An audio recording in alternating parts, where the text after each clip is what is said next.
নামাজের শেষ বৈঠকে এই ছোট্ট দোয়াটা না পড়া পর্যন্ত আপনি কখনো সালাম ফিরাবেন না। যতদিন আপনি বাঁচবেন, যতদিন আপনি নামাজ আদায় করবেন, ততদিন পর্যন্ত নামাজের শেষ বৈঠকে আপনি এই ছোট্ট দোয়াটা পাঠ করবেন, এরপরে আপনি সালাম ফিরাবেন। এতে কি হবে? প্রথমত আল্লাহ পাক আপনাকে ঈমানের সাথে মৃত্যু দিবে। আপনার মৃত্যুটা যখন হবে তখন ঈমানের সাথে মৃত্যু হবে। আর কোনো ব্যক্তির মৃত্যুটা যদি ঈমানের সাথে হয়ে যায়, ভাই, ওর দুনিয়ার জমিনের কিচ্ছুর প্রয়োজন নাই। কারণ শেষ মৃত্যুটা তার হয়েছে ইমানি অবস্থায়, মানে সে মুসলিম হয়ে, ইমানদার হয়ে সে দুনিয়ার থেকে বিদায় নিয়ে চলে গেছে। ওর কবরেও শান্তি, পরকালেও শান্তি, হাসরে, মিজানে, ফুলসিরাতে প্রত্যেকটা ধাপে সে মুক্তি, এবং আল্লাহ পাকের কমপক্ষে 10টি পৃথিবীর সমান একটি করে জান্নাত তার জন্য আল্লাহ ওয়াজিব করে দিবেন। কারণ শেষ মৃত্যুটা তার হয়েছে ইমানি হালতে। সাহাবীদের মধ্যে অনেকেই ছিল যারা শেষ অবস্থায় ঈমান গ্রহণ করে তারা জান্নাতি হয়ে গেছে। আবার অনেকেই আছে রাসূল সাল্লাল্লাহু আলাইহি ওয়াসাল্লামের সাথে থেকেছে, নবীজির সাথে নামাজ পড়েছে, কিন্তু সে মুনাফিক হয়ে, বেঈমান হয়ে শেষ বিদায় নিয়েছে।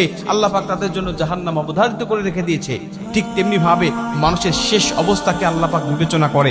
ঈমানদার হয়ে মৃত্যুবরণ করতে পারলে তার জীবনের কিচ্ছু প্রয়োজন নাই। এজন্য আল্লাহর কাছে এই দোয়াটা করতে পারলে আপনি ঈমানদার হয়ে দুনিয়া থেকে বিদায় নেবেন। 2 নম্বরের দোয়াটা পাঠ করলে আপনার কবরে আযাব আল্লাহ ক্ষমা করে দিবে। আপনার কবরে আযাব হবে না, কবরের মধ্যে কোনো ফিতনা হবে না। নবীজি বলেন, যে ব্যক্তি কবরের আযাব থেকে মুক্তি পেয়ে গেল, সব ধাপ থেকে সে মুক্তি পেয়ে গেল। কারণ কবর হলো প্রথম ঘাঁটি। এই ঘাঁটি থেকে মুক্তি পেয়ে গেলে আল্লাহ পাক সব ঘাঁটিতে তাকে মুক্ত করে দিবে এবং তাকে জান্নাত দান করবে।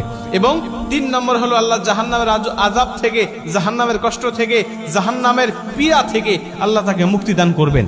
এবং 4 নম্বর হলো দাজ্জালের ফিতনা থেকে আল্লাহ পাক তাকে হেফাজত করবেন। ভাই, দাজ্জালের ফিতনা হলো পৃথিবীতে আদম আলাইহিস সালাতু ওয়াস সালাম থেকে শুরু করে নিয়ে আমাদের নবী মুহাম্মদ রাসূলুল্লাহ সাল্লাল্লাহু আলাইহি ওয়াসাল্লাম পর্যন্ত যত নবী রাসূল এসেছে, সমস্ত নবী রাসূল এই দাজ্জালের ফিতনা থেকে তার উম্মতকে সতর্ক করেছে।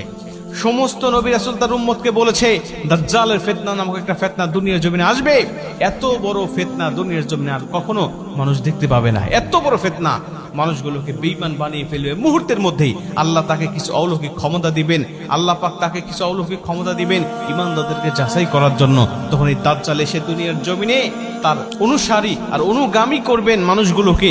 বিভিন্ন ক্ষমতা আল্লাহ তাকে দেখাবেন, ওই ক্ষমতাগুলো মানুষগুলোকে দেখিয়ে দেখিয়ে সে পথভ্রষ্ট করবেন। এই জন্য আল্লাহ পাকের কাছে এই দোয়াটা করতে পারলে আল্লাহ সেই আযাব থেকে বা সেই ফিতনা থেকেও আপনাকে মুক্তি দান করবেন। দোয়াটা ছোট্ট দোয়া আমি আপনাদেরকে বলি, সেটা হলো আল্লাহুম্মা ইন্নী আউযু বিকা মিন আযাবিল কবর, আল্লাহুম্মা ইন্নী আউযু বিকা মিন আযাবি জাহান্নাম, আল্লাহুম্মা ইন্নী আউযু বিকা মিনাল মাহইয়া ওয়া মামাত, আল্লাহুম্মা ইন্নী আউযু বিকা মিন ফিতনাতি মাসিহিদ দাজ্জাল। আপনি এই দোয়াটা পাঠ করবেন, এরপরে আপনি সালাম ফিরাবেন। এইটা যদি আপনি কন্টিনিউ করতে পারেন, এই আমলটা যদি আপনি কন্টিনিউ করতে পারেন, তাহলে আল্লাহ অবশ্যই আপনাকে এই 4টি ফিতনা থেকে আপনাকে হেফাজত করবে। ঈমানের সাথে মৃত্যু হবে, কবরের আযাব থেকে রক্ষা করবে, জাহান্নামের আযাব থেকে রক্ষা করবে, এবং আল্লাহ পাক আপনাকে ফিতনা, দাজ্জালের ফিতনা থেকে আল্লাহ হেফাজত করবে। তার মানে আপনি দুনিয়াতেও শান্তিতে বসবাস করতে পারবেন, এবং দুনিয়া থেকে বিদায় নেওয়া থেকে শুরু করে নিয়ে প্রত্যেকটা ধাপে আল্লাহ আপনাকে শান্তির ব্যবস্থা করে দিবেন, এবং শেষ শান্তির জায়গা জান্নাতের মধ্যে আল্লাহ আপনাকে চিরস্থায়ী বাসিন্দা করে দিবেন।